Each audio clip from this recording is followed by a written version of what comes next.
Casi 20 años empezamos una saga de negocios de emprendedurismo en el sector de la bioenergía.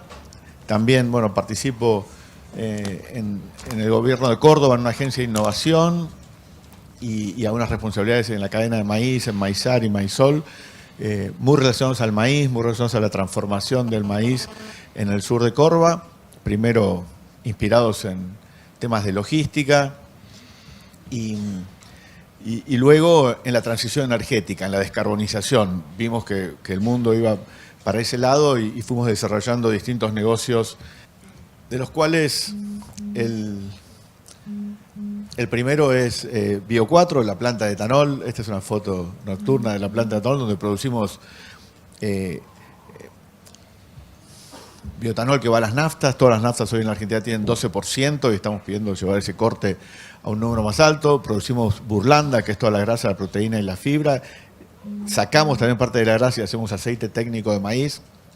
O sea que producimos mucha energía a partir del maíz. Y venimos escuchando mucho de digitalización, de tecnología, de biotecnología, que son cuestiones que, por supuesto, venimos aplicando. Les voy a mostrar los procesos en los que estamos involucrados. Pero quiero hacer mucho énfasis en algo que venimos viendo nosotros que estamos en la transición energética y que no es fácil, que es el orden de magnitud que estamos enfrentando. El orden de magnitud para poder descarbonizar la economía, para hacer una transición energética, es realmente abrumador. Y es muy difícil tener una solución única. Y no va a haber una solución solamente a partir de la tecnología. O sea, va a haber que hacer muchísima infraestructura, muchísimos desarrollos. Y lo que nosotros venimos haciendo desde el sector agropecuario, desde las bioenergías, es una partecita, poniendo nuestro grano de arena, nuestra parte, de una transición energética que es monumental y que todavía, les aseguro, no está pasando. O sea, si bien ya empezó, no está pasando en términos de que seguimos consumiendo cada vez más fósiles, cada vez más energía. La inteligencia artificial, lo que hablábamos recién, genera mucho más consumos de energía. Y no es fácil hacer una planta nuclear, que es la solución que aparentemente viene. Son procesos larguísimos, inversiones enormes. Entonces, es todo un desafío que hay por delante y no va a ser tan sencillo por llevarlo. Esta es rápidamente la historia. Empezamos asociándonos los productores agropecuarios, que no es fácil. Acá probablemente haya muchos productores y sabemos que no es fácil. Produciendo biocombustibles, después, o sea, bioetanol. Después biogás, trajimos, así como trajimos de Estados Unidos el modelo Farmers Asociados para hacer etanol, trajimos de Alemania el modelo de plantas de biogás, donde hay más de 8.000 plantas que usan todos residuos orgánicos para la producción de biogás. Luego incorporamos la ganadería, una plataforma para la descarbonización, que ofrece bonos de carbono y certificados de energía renovable, permite medir la huella de carbono, acceder a planes de mitigación. Y seguimos ampliando la planta de bioetanol para ganar más competitividad.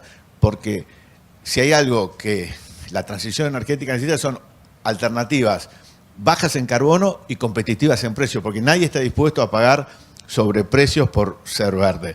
Entonces, sí o sí, hay que ir a escala, hay que ir a competitividad, y eso es lo que venimos trabajando. Esta es una foto de la planta de Bio4, hay algunas eficiencias, pero no voy a ahondar, aquí las pueden ver. Cómo se transforma una tonelada de maíz en etanol, en granos destilados y en aceite técnico de maíz, y también en CO2, que ese CO2 biogénico puede ser utilizado para los combustibles del futuro, para el SAF, el combustible sostenible de aviación, para el e-metanol, combinando hidrógeno verde con dióxido de carbono biogénico. Son todas alternativas que vamos a ver en los próximos años, a medida también que haya o una prima verde o un abaratamiento de estas tecnologías para poder incorporarlas. Construimos 2 plantas de biogás pegadas a la planta de etanol y ahí armamos la biorefinería de economía circular que ahora les voy a mostrar. Y aquí lo que hacemos es transformar estos residuos orgánicos en biogás que va a electricidad, energía térmica y biofertilizante. El biofertilizante que vuelve a los campos agrícolas para bajar la huella de esa agricultura. Y hemos desarrollado a partir de este cúmulo de experiencias y conocimientos una empresa de tecnología de biogás que se llama Bioeléctrica, bioeléctrica.com, que ya está exportando tecnologías a otros países, a Estados Unidos, a Brasil, porque bueno, en este desarrollo, en este vínculo etanol-biogás, hemos podido desarrollar y patentar algunas partes del proceso muy interesantes. Ganadería, que tenemos involucrada junto con los otros procesos, y aquí está la economía circular, etanol. Generamos varios productos, algunos de los subproductos van a la planta de biogás. A la planta de biogás entran otros desechos orgánicos de la ciudad, desechos orgánicos de agroindustrias, de industrias lácteas, que se transforman hoy en energía eléctrica, mañana puede ser en biometano, que es ese biogás purificado e inyectado en gasoductos, y el biofertilizante que sale de la planta de biogás lo volvemos a la agricultura y hacemos economía circular. De esa manera, digamos, los nutrientes que salieron del maíz vuelven en su gran mayoría a los campos donde hacemos maíz. Y no exportamos, cada vez que exportamos granos desde Argentina estamos exportando nutrientes y si no los reponemos, obviamente estamos empobreciendo los suelos. Así que nosotros somos fanáticos de la economía circular, creemos que este modelo de biorefinería se puede aplicar, bueno, a este proceso y a muchos otros y de esta manera hacer una agricultura más sostenible. Esta es la plataforma carbonneutralplus.com, donde se puede, empresas que todavía no están en el mundo de la carbono neutralidad pueden hacerlo de forma bastante asequible y fácil.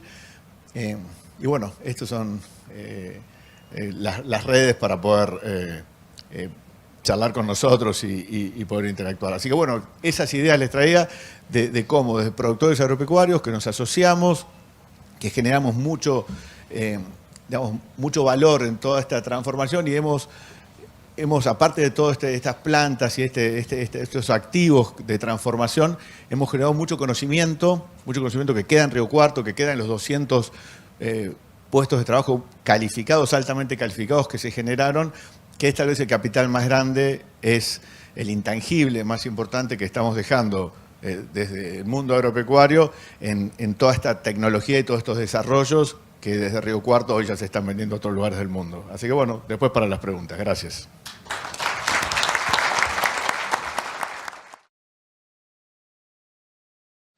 Bueno, buenos días. Yo cuando escuché, perdón por la voz que estoy un poco afónico, cuando escuché las primeras charlas dije se equivocaron en invitarme porque Globant, Google, Gridix, y yo soy productor porcino, digo, ¿qué hago acá? Pero bueno, intenté justamente en un ratito, porque no tengo presentación, porque pensé que era más un conversatorio, pero hice algunos lineamientos de lo que es la producción porcina y lo que es nuestra empresa en particular para mostrar que en realidad estamos utilizando bastante de lo que se habló acá, ¿no? De la inteligencia artificial y de la economía circular. En cuanto al agregado de valor, ustedes por ahí han escuchado, un cerdo convierte 2,6 kilos de alimento en 1 kilo de carne, es digamos 10 o más veces eficiente que la carne vacuna en ese sentido, y de esos 2,6 kilos, 1,8 kilo más o menos es maíz y 0,80 es soja. Si tomamos un valor general de eso, que son 600 pesos por ponerle un valor, lo transformamos en 1.800, que es 1 kilo vivo. Si ese cerdo lo faenamos, lo transformamos en 2.500 pesos el kilo, que es una media res, y si ese cerdo lo cortamos, lo transformamos en 5.000 pesos de un matambrito, 6.000, y si a esa pata la transformamos en un jamón curado de 14 meses, la transformamos por ahí en 30.000 o 40.000 pesos, ¿no? O sea, el cerdo realmente produce un agregado de valor enorme. Paralelamente a ese agregado de valor, los efluentes del cerdo, en el caso de nuestra empresa, y ya hay algunas más, los transformamos, justamente la charla anterior fue en base a eso, la transformamos en biogás. Tenemos una planta de biogás donde utilizamos todos los efluentes del criadero y producimos 1 mega de energía por hora que lo vendemos a la red, ¿no? Y justamente el remanente de eso lo usamos como biofertilizante, con lo cual cerramos la economía circular. Y con respecto, rápidamente, para no aburrirlos, pero a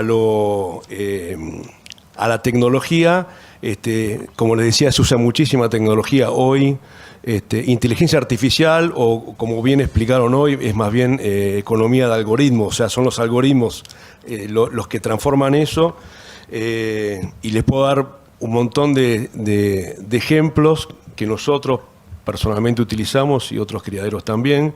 Por ejemplo, sensores y monitoreo ambiental, uno va testeando la temperatura, la cantidad de dióxido de carbono, de amoníaco que hay en esos galpones y lo puede controlar para el bienestar animal. Tenemos monitoreos con cámara 2D y 3D que te dan el peso del animal, te estudian el movimiento del animal y uno con eso, el algoritmo te indica si está pasando por un problema sanitario o si tiene un problema de incomodidad, justamente de bienestar animal, y uno lo puede corregir. La alimentación, como les decía, esos 2,6 kilos, digamos que es el 70% del costo de producir un cerdo, se monitorea a través de comederos especiales donde el cerdo entra, el chip le marca quién es, y ahí se calcula, el algoritmo calcula la cantidad de alimentos que tiene que darle para continuar la vida, la curva de crecimiento de ese cerdo. Bueno, todo eso y muchos más, ¿no? Toses, por ejemplo, monitoreo de sonido, que monitorean la cantidad de tos que hay en el galpón y el algoritmo te dice si hay un problema sanitario, si es una tos normal, si hay gruñidos o si hay gemidos, si eso indica que está sufriendo. Bueno, toda esa tecnología que hoy se habló tanto en la producción porcina está presente, no solamente en el resto del mundo, sino aquí también, ¿no? Y la ventaja que tiene un poco la producción porcina, además de todo lo que nombré, es que como el 70% de producir un cerdo es alimento, el porcentual dentro del costo que pesa la mano de obra es bajo, entre un 10 y un 15%. Entonces eso permite tener personal muy capacitado, permite pagar buenos sueldos para poder tener personal capacitado y justamente utilizar todas estas tecnologías que he mencionado. Así que bueno, también abierto para las preguntas luego, pero eso es un poco el resumen de lo que es la producción porcina actual, ¿no? Gracias. Bueno, ¿qué tal? Mi nombre es Agustina Veiga, soy directora comercial de la empresa UPL Argentina. UPL es una empresa de origen indio de más de 50 años de historia que vende insumos para la protección de cultivos. Primero quiero agradecer enormemente la invitación de José, que no lo veo. Ahí estás. Participar, es la primera vez que participo de este evento, que me pareció súper interesante. Y la realidad es que me caracterizo por siempre traer temas disruptivos. Y ahora les voy a contar un poquito por qué. Desde que inició la mañana estuvimos hablando mucho de inteligencia artificial y un montón de cosas que no solo se vienen, sino que hoy están, y mi formación y mi métier, quiero que sepan que es en el área de las personas, de recursos humanos. Tengo 30 años en el área de las personas, 30 años relacionándome y generando equipos de alto impacto. Hace 9 años que estoy en el rubro del agro, el cual me fascina. Quiero que sepan que soy hotelera de profesión, trabajé 20 años en la hotelería. Y en estos 9 años trabajando en el agro, no solo he aprendido un montón, sino que he podido validar cosas que me parecen básicas, que a veces hablamos tanto de tecnología, hablamos tanto de eficiencia y de cómo podemos utilizar la inteligencia artificial en nuestro día a día, que a veces nos olvidamos las bases, ¿no? El para qué. Y nosotros en UPL definimos desde el día 1 que nuestra estrategia siempre son las personas, ¿sí? A veces nos olvidamos el para qué hacemos las cosas, pero cuando decimos el agregado de valor, ¿no? En busca del agregado de valor. ¿El agregado de valor para quién?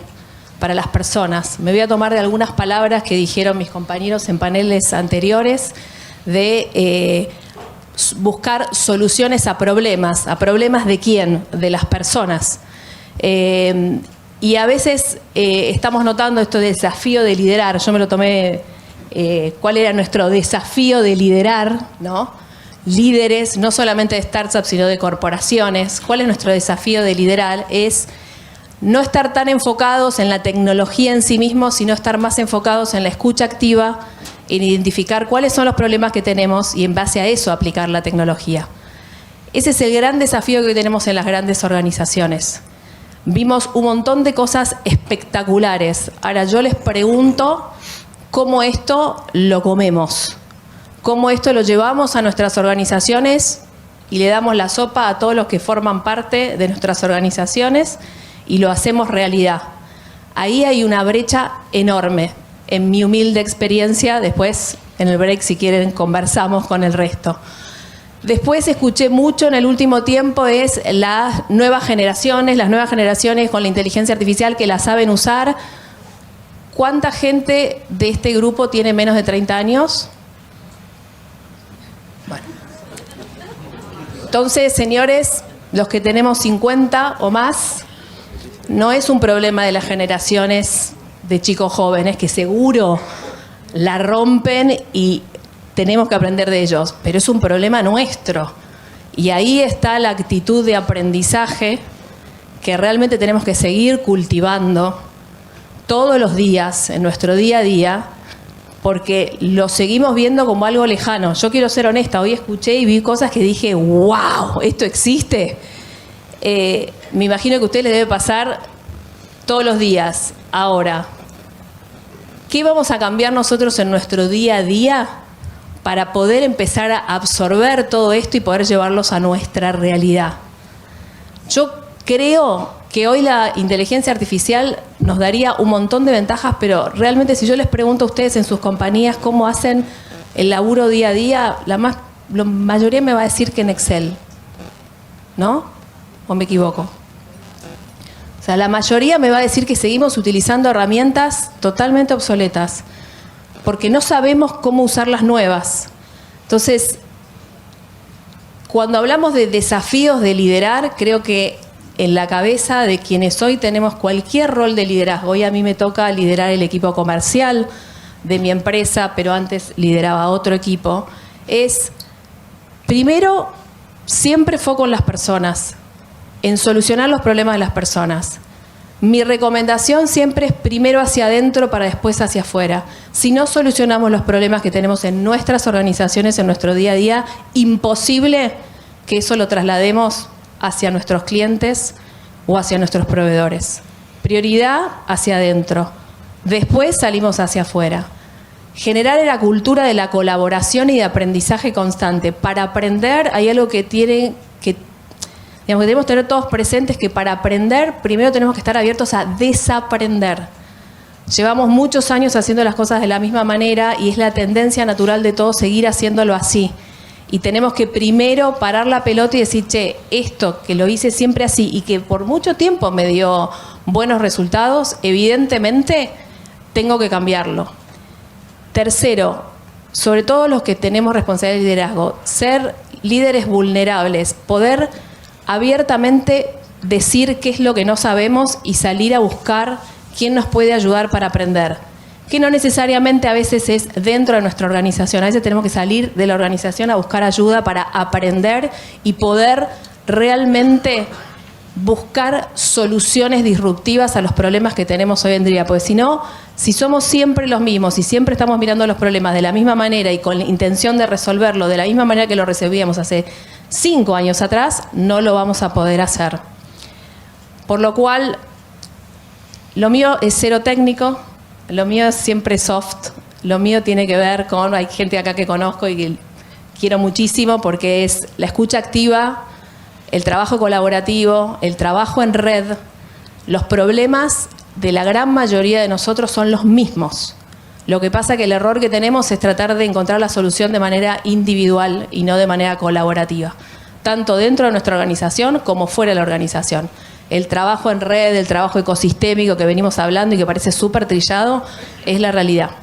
Así que era más que nada una reflexión, dejarlos con la inquietud de pensar en su día a día, ¿no? Si realmente estamos con la cabeza abierta a escuchar más de lo que hablamos, eso es re importante, y estar abiertos a aprender y cómo llevar todas estas nuevas tecnologías a nuestro día a día. Y no dejar que lo venga a hacer otro o esperar que las nuevas generaciones lo hagan. Porque, como dijimos, creo que, les cuento para los que no vieron, creo que fueron 15 manos que se subieron, de menos de 30. Así que el resto es nuestra responsabilidad. Gracias.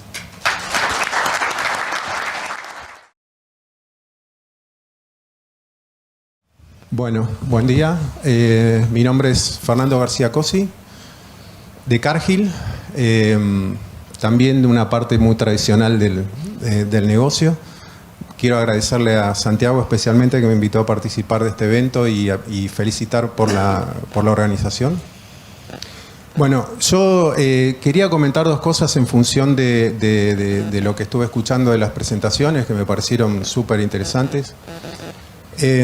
Primero, aclaro que le quiero escapar a los pronósticos, no me gustan, me parecen entretenidos, pero después de tantos años de haber visto pronósticos, bueno, no los creo tanto, pero bueno, hay un pronóstico y muy histórico, muy famoso, de un pensador británico que se llamaba Thomas Malthus, que año 1800 escribe un libro sobre la población y dice, bueno, la población va a crecer en progresión geométrica y los alimentos en progresión aritmética.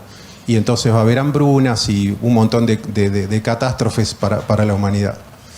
En ese momento había 1.000 millones de personas en la Tierra. Tomamos 200 años para atrás, o sea, en 1600 creo que había 500, son estimaciones muy gruesas.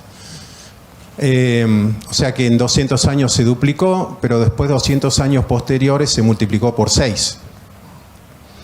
Entonces, bueno, eventualmente Malthus tuvo razón de que la población iba a crecer muy fuertemente. Lo que no pudo ver, porque no tenía elementos, por una persona muy inteligente, un gran intelectual, lo que no pudo ver era que la técnica iba a hacer que la producción de alimentos creciera de una manera que, digamos, que él no se imaginaba. Menciono esto porque hay una parte del debate que aparece como de manera fragmentada desde hace un tiempo, ¿no? Pero que yo creo que hay que prestarle atención porque puede tener múltiples implicancias en los negocios, en el negocio en que nosotros estamos involucrados, y es que empezó a verse una fuerte desaceleración del crecimiento poblacional. No quiere decir que hayamos llegado a un pico y que ya estemos decreciendo, pero sí esa idea de que va a haber un pico y después va a caer se está acercando cada día más. Entonces, muchos de los proyectos ligados a, bueno, va a haber, no sé, 11.500 millones de personas o 12.000 millones de personas para fin de siglo, está por verse. Por supuesto, como dije al principio, yo le quiero escapar, no puedo de ninguna manera apostar a cuál va a ser el número, pero sí digo, tenemos que mirar, ¿no?, lo que está pasando alrededor nuestro, en términos de que, bueno, el ejemplo más potente que apareció en los últimos tiempos es que en China en los últimos 3 años hubo un decrecimiento de la población. Entonces, uno va un poquito más para atrás y desde el gobierno habían promovido que las familias tengan un solo hijo y ahora están promoviendo en los nacimientos. Desaparecieron el equivalente de 3 ciudades como Rosario en los últimos 3 años. Es bastante, ¿no? Entonces, esto lo menciono porque tiene implicancias en los proyectos que tenemos o cómo pensamos. Desde mi punto de vista, digamos, esto podría significar, mirado muy hacia adelante, sí, hoy tenemos 2.400 millones de producción entre maíz, trigo y soja, que son por lo menos lo que manejamos nosotros mayormente. Bueno, hay que ver si vamos a necesitar 4.000 millones de toneladas en el mundo, o eventualmente lo que va a significar es que vamos a tener que, o podremos ir a plantar diferentes tipos de cosechas a las que hacemos hoy. Entonces, por ahí hay un camino hacia los hoy llamamos especiales, ¿no? Bueno, está el proyecto digamos, que escuchamos al principio de BO4, que a mí me parece súper motivador ver proyectos como este, en lo cual ocurren diferentes cosas que eventualmente hagan que necesitemos menos de una cosa y más de otra. Bueno, entonces ese es un punto. El otro punto que quería tomar, y hablando específicamente de nuestro negocio y de cómo está influenciado por la política, ¿no? O sea,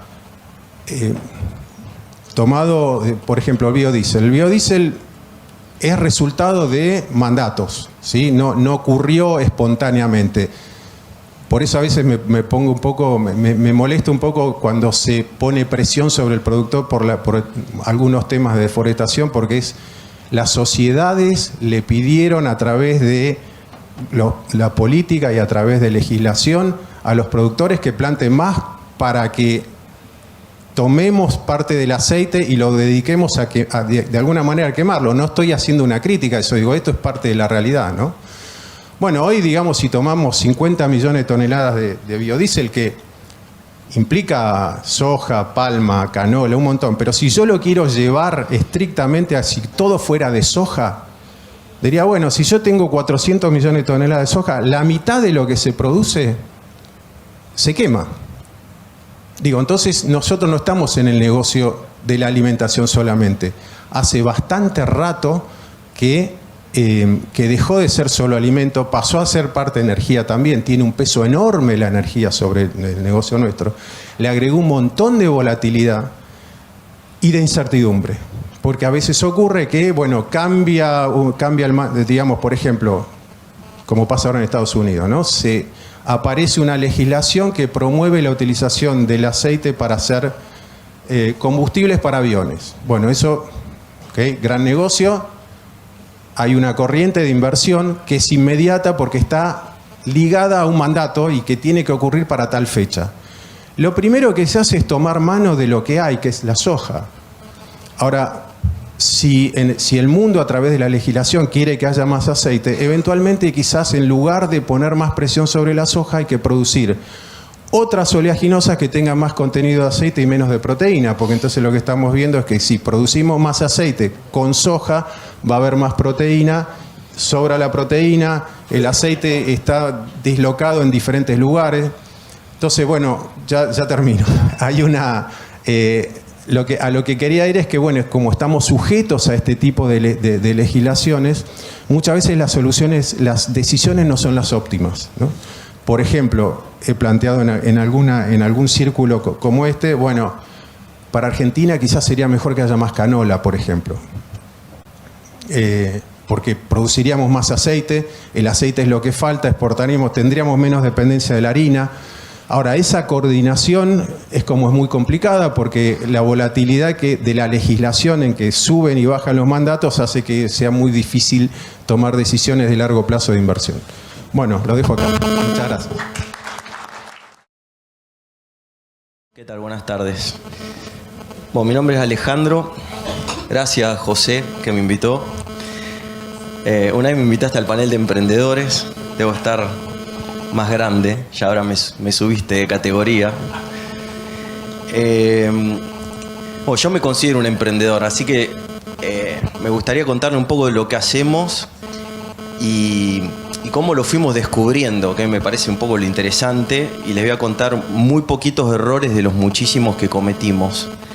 Yo soy uno de los cofundadores de FIO, que la compañía cumplió 25 años el año pasado, o sea, tengo más tiempo adentro de FIO que afuera de FIO, desde el año pasado, y cumplí 50 hace un mes. Y la verdad que si algo hemos hecho en FIO es iterar, probar, corregir. De hecho, nacimos como una empresa de Internet. En el momento que la fundamos, Internet era lo que hoy es la inteligencia artificial. De lo único que se hablaba era de Internet. Parecía que si Internet se apagaba no íbamos a poder hacer nada. La verdad que en el año 99, cuando empezamos con FIO, podíamos apagar Internet y nada hubiera ocurrido. Pero nosotros pensamos que unos años después, la verdad, si eso hubiera sucedido, realmente no hubiéramos podido trabajar. O sea, FIO nació como una compañía que intentó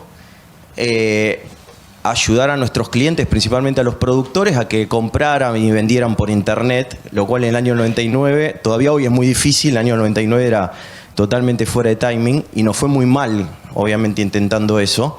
Ese fue nuestro primer gran error porque casi desaparecemos con la crisis de Argentina de fines del 2001. Estuvimos, yo creo que a 90 días de cerrar la empresa y lo que hicimos fue un gran primer pivot. El problema, en el panel anterior se hablaba mucho de los problemas que tienen que buscar resolver los emprendedores. El problema que nosotros buscábamos resolver seguía ahí y nosotros veíamos que había una gran oportunidad de ayudar a las empresas del sector a entender cómo funcionan los mercados, a cubrir el riesgo de precio, a vender mejor. Lo que fallaba era el modelo, claramente, un modelo 100% digital, y lo que hicimos es convertir a FIO en una empresa que se dedicara a la comercialización de granos, y a partir de ahí, de entender los problemas que estaban alrededor de la comercialización de granos, fuimos construyendo todo nuestro ecosistema. O sea, nos metimos en el negocio de los insumos, porque obviamente la relación entre el insumo y el producto es algo muy importante a la hora de producir. Armamos un negocio que se llama FIO Credit para ayudar a nuestros clientes, financiarlos, uniendo el mercado de capitales con el financiamiento al sector. Veíamos que muchas veces nuestros clientes no vendían porque no sabían qué hacer con la plata o no sabían cómo cubrir el tipo de cambio. Entonces eso dio origen a lo que hoy es FIO Capital, que es una de las ALIC para el agro más grande del país.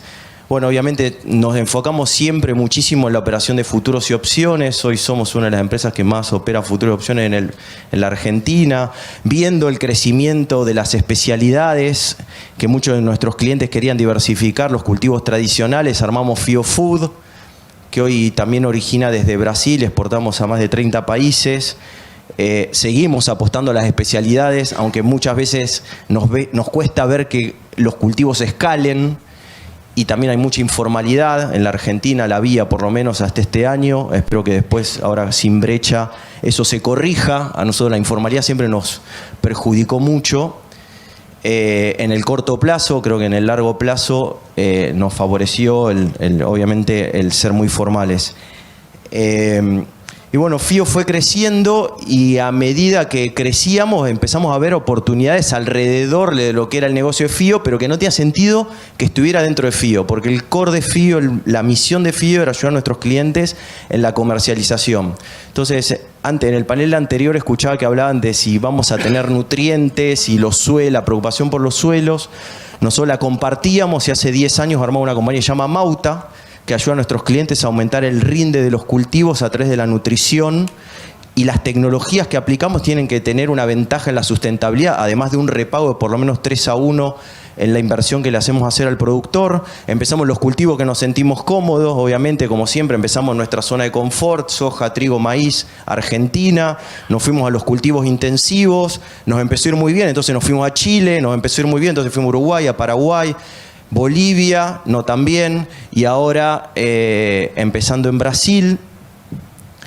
Hace 10 años se volvía a hablar de Internet fuertemente, se empezó como incluso hasta a generar otra burbuja de Internet. Dijimos, che, esto era lo nuestro, así nació la compañía. Entonces fundamos Agrofy, la llevamos rápidamente a 10 países, tremendo error, no éramos buenos todavía en nada, el modelo estaba muy inmaduro, y mientras aprendíamos a ver cómo le encontrábamos la vuelta, estábamos operando en un montón de lugares. Ahí fuimos para atrás y hoy estamos concentrados principalmente en Argentina y en Brasil. Y desde hace 5 años armamos Bion, que es una empresa igual a la que le acabo de contar de FIO, pero en Brasil. Ahí creo que el principal error fue entrar tarde en Brasil. Nos perdimos todo el boom de la agricultura brasileña. Cuando nosotros empezamos la comercialización de granos en FIO, Argentina producía lo mismo más que Brasil. ¿Está bien? Hoy Brasil es casi 3 veces la Argentina, y probablemente y lamentablemente para nosotros en 4 o 5 años más seguramente la brecha se va a seguir agrandando. Cuando pensamos que estábamos tarde, después decíamos, esto es demasiado grande para nosotros, pero bueno, la necesidad tiene cara de hereje, no sé, veía en ese momento Argentina, año de la pandemia, no veíamos muchas oportunidades para invertir en el país, y dijimos, bueno, empecemos a probar, y la verdad que es una de las mejores experiencias que tuve a nivel profesional, el haber armado una compañía en Brasil con un equipo 100% brasileño. Es de nuestros negocios el que crece a tasas más altas, estamos duplicando año contra año, y bueno, tenemos mucho para aprender de Brasil, cuando ellos creo que hace 20 años aprendían de nosotros. Bueno, muchas gracias.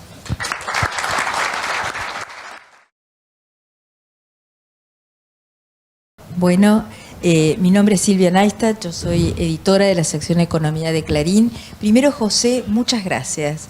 Realmente porque acá lo que hemos visto son los verdaderos agentes de la inteligencia artificial. No sé si está todavía el jovencito de Google, pero es la gente que está en el terreno y que hace las cosas. Te agradezco muchísimo porque hemos aprendido, creo que todos, realmente un montón. Fue otra cara de una Argentina donde uno dice, ¿dónde está la discusión? Si el dólar está atrasado o no. Acá hay hechos realmente que trascienden, así que muchas felicitaciones y a estos líderes. Me acuerdo de Bio 4, la pregunta va para vos, Manuel. Hugo Porta, ¿verdad? José Porta, Hugo Porta es el del rugby. Me acuerdo la primera plantita en Río Cuarto y es impresionante y me llevo la primicia hoy de la ampliación. Ahora, para tomar lo que dice Fernando aquí, ¿cómo incide la política y la falta de sensibilidad respecto a una buena ley de biocombustibles para que el negocio realmente, más que ir a un cultivo alternativo, cómo hacemos nosotros también para aprovechar lo que tenemos? Bueno, gracias, Silvia. Te respondo con una anécdota que cuento siempre. Cuando en el 2014 acá en la Argentina teníamos 5 plantas de bioetanol, las 5 plantas última generación, de buena escala. En Brasil había 2 plantas de bioetanol de maíz y había otros 100 ingenios azucareros que proveían el corte creciente que tenían en Brasil.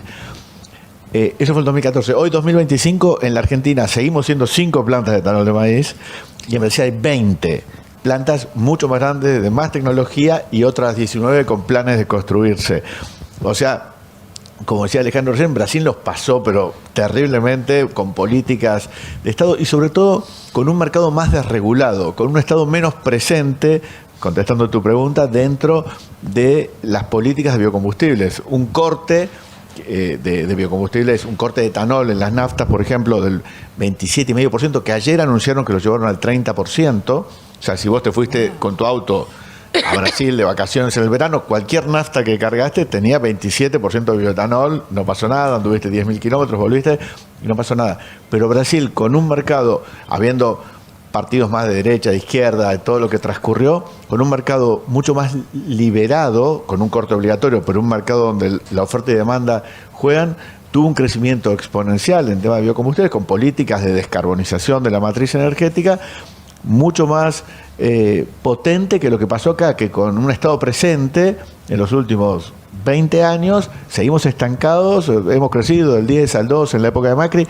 pero no hubo inversiones, no hubo nuevo laburo, nuevo trabajo. O sea, realmente fue una política equivocada del Estado presente digitando todo lo que pasa en materia de biocombustibles, cuando el país vecino solamente una política de Estado para un corte dejó que todo creciera. Bueno, ojalá que cambie, ¿no? Que se escuche esto realmente. Daniel, vos nos hablás extraordinario el nivel de conversión, lo que implica la carne de cerdo, etcétera. Pero tus colegas están alertando que con este dólar, creo que hay una consultora que se llama Equilibra, bastante seria, no son los econochantas, que dicen que del 70 a 2025 el dólar promedio el tipo de cambio promedio de la Argentina fue 1.750 pesos, hoy 1.215. ¿Cómo haces frente a pelear con el cerdo importado? ¿Cómo se hace? Bueno, intentamos hacerlo con eficiencia justamente, ¿no? Argentina tiene unos fundamentos, para hablar en términos económicos, para la producción porcina que son los mejores del mundo, sin ninguna duda. No tenemos cereales, agua, buen clima. Uno, para poder aprovechar eso, necesita sí o sí de la mano de obra calificada, o sea, de las personas. Un poco hoy hablaban de las personas y es tal cual. El negocio del cerdo no es un negocio de cerdo, es un negocio de personas, porque la persona te hace todo. Si vos querés tener 4.000 kilos de carne por cerda por año, necesitás gente capacitada y tecnología, como le mencioné. Así que la única que nos queda es esa, ¿no? Porque hoy, coyunturalmente, digamos, tenemos un dólar que favorece más la importación de carne de cerdo que la exportación.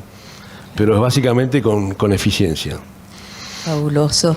Agustina, te escuchaba y pensaba cuánto de influencia hay en lo que vos nos transmitiste de una empresa de origen hindú. Y a la vez, digo, ¿Qué los trajo a los hindúes a una Argentina donde tenemos muchas empresas líderes propias, Rizobacter, digo por decir un nombre, en el tema de protección de cultivo? ¿Qué vieron?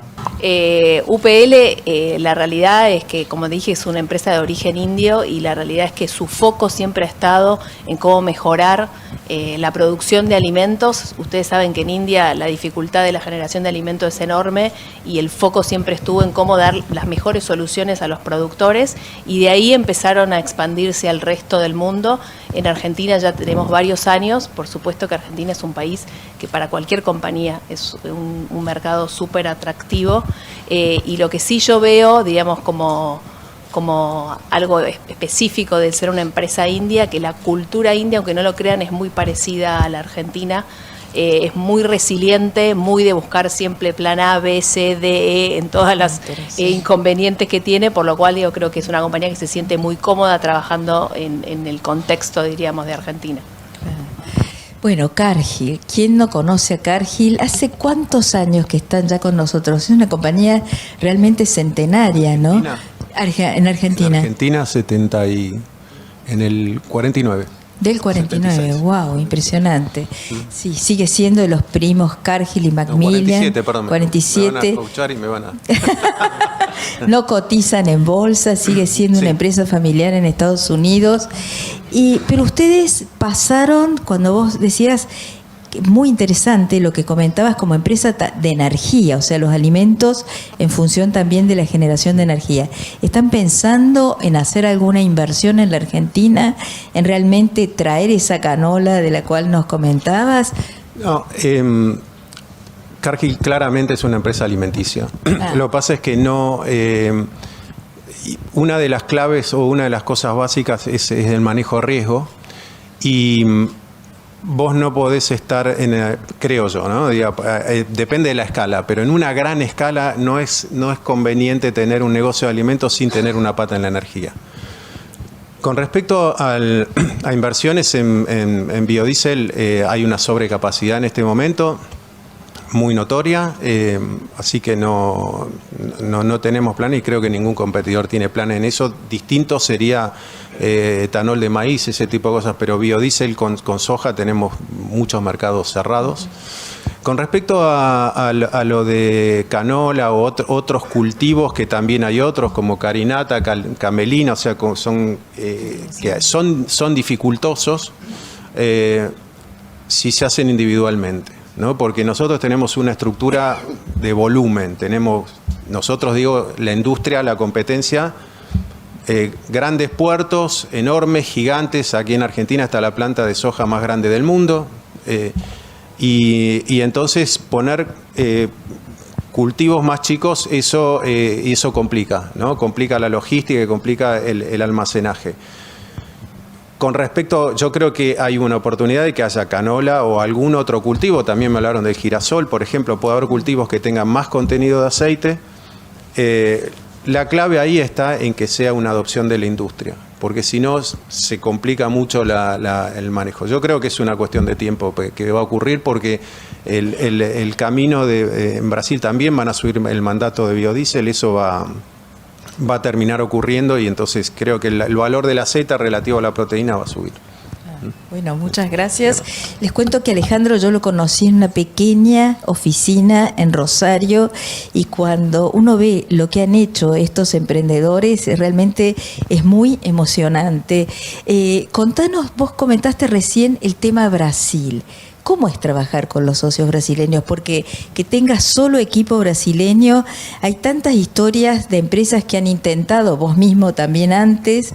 Contanos un poquito más, danos una pista a los que por ahí acá también están pensando hacer pie en Brasil. Yo creo que perdón.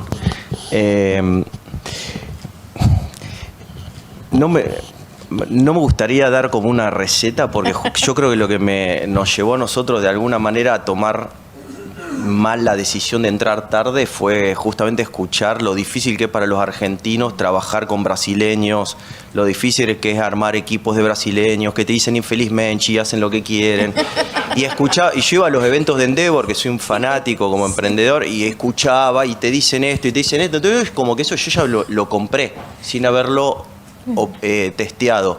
Y creo que nos perdimos, de hacer nuestra propia experiencia y creo que en Brasil hay primero profesionales impresionantes, gente como acá, tan buena como nosotros. Y es muy parecido, hay que encontrar muy parecido a los desafíos que hay que dar, digamos, nada más que está un poco más lejos, pero es muy, digamos, el desafío de armar un equipo, encontrando los líderes correctos, empoderarlos, generar relaciones de confianza, ayudarlos desde el lugar que uno tiene que ocupar cuando lidera a alguien a 3.000 kilómetros, ¿no? Ayudarlo más con la estrategia, pero dejar que el otro haga. O sea que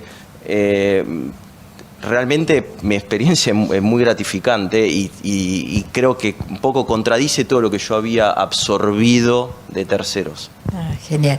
Sí, claro. Yo estoy a cargo de originación de Cargill de Latinoamérica. La mayor parte del equipo con quien trabajo directamente es en Brasil y a mí me encanta trabajar con los. Me parece divertido y además es muy difícil Brasil y realmente tengo que tener mucha confianza en personas que están ahí que conocen muchos detalles, pero a mí me parece genial la gente. Impresionante. Bueno, ustedes saben que este es un evento donde pone el foco también en la educación, en el drama educativo que estamos viviendo en la Argentina, con un stock de talento que se está agotando. Y acá la científica nos decía hoy a la mañana que bueno, que ella decidió quedarse y pelear. Yo quisiera pedirle a cada uno de ustedes como si fuera un tuit, porque si bien no hay jóvenes, o bueno, son poquitos, pero los que peinamos canas también necesitamos una visión, un mensaje de ustedes como líder. Manuel. Bueno, creo que hilando también con lo que se habló antes, nosotros desde Bio 4 hacemos muchísimas acciones para fomentar la educación en la zona de Río Cuarto y sur de Córdoba.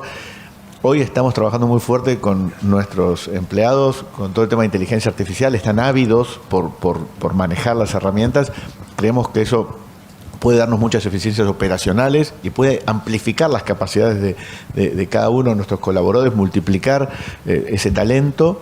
Y como mensaje, yo también quiero dejar, tenemos que definir cada uno qué queremos dejar afuera de la inteligencia artificial de nuestras vidas, ¿no? Por la atrofia que genera, cognitiva y demás, pero sobre todo por esos talentos innatos que tenemos o que hemos desarrollado durante toda la vida, qué queremos dejar y preservar para nosotros. Sí. Daniel. Bueno, yo doy clases en la facultad y la verdad que es motivante. Uno cuando llega a esta edad siempre dice, bueno, los jóvenes no trabajan, no tienen... No, y la verdad que no. Cuando uno da clases se da cuenta y interactúa. Y siempre el mensaje es justamente eso, capacítense, en la empresa hacemos lo mismo, pero no se olviden de lo básico, ¿no? Pasa en este sector mío que me toca estar, que es la producción porcina, pasa que muchas veces se cree que únicamente con la aplicación de tecnología se soluciona el problema y no es así, ¿no? Uno puede tener la mejor tecnología, pero si la persona no la interpreta y no la corrige, digamos, con lo cual yo creo que ahí está el límite entre las personas y la inteligencia artificial. No siempre va a ser necesaria la persona. Muchas gracias. Agustina. Yo considero que, digamos, más allá de los jóvenes, me parece que la educación debería ser algo que nosotros tengamos incorporado de manera diaria, de manera permanente. O sea, como parte de nuestras prioridades, seguir formándonos y preparándonos, no importa la edad. Y específicamente en los jóvenes, yo veo que tienen una necesidad de avanzar muy rápido. Y me parece que ahí los más grandes es donde les tenemos que dar los espacios y generar esto que él decía recién, ¿no? Empoderamiento, darles el espacio para que ellos puedan, de alguna manera, todo lo que van aprendiendo y demás lo puedan poner en práctica, porque parte del aprendizaje no es solamente lo teórico, sino también la experiencia. Entonces ahí sí, darle el espacio para que ellos puedan seguir formándose y creciendo. Gracias, Fernando. El problema de la educación, creo que hay diferentes niveles. El acceso a la educación en otras capas de la sociedad, que me parece que es algo angustiante, diría, y es algo que excede largamente este foro. con respecto a lo que hablamos aquí de jóvenes participando en este mercado, para mí es lo más motivador que hay, es interactuar con gente joven en diferentes ámbitos, que tienen ideas, que se preparan, que tienen planes, que tienen proyectos. Yo me aproximo a los jóvenes más para aprender que para decirles algo de lo que tienen que hacer. Qué lindo. Alejandro. Comparto eso, más para inspirarnos que para... a mí me encanta el título de este evento, que les parece que es el último, pero pensar a largo plazo, algo para los jóvenes, que alguna vez llegás a grande, entonces hay que pensar en el largo plazo, porque en algún momento el largo plazo llega, nos cuesta, pero creo que esa es una mentalidad que nos hace mucha falta. Cargill es una compañía que tiene 170 años en Estados Unidos, y cuántos casos hay. Estados Unidos no es un país con tantos más años que la Argentina, ¿no? Pero no tenemos muchos casos de compañías que superen los 150 años en nuestro país. O sea, necesitamos más empresas, más emprendedores, más startups. Creo que la intersección del agro, tecnología, sustentabilidad, todo lo que se habló acá, es un ámbito espectacular para emprender pensando en el largo plazo. Bueno, muchísimas gracias.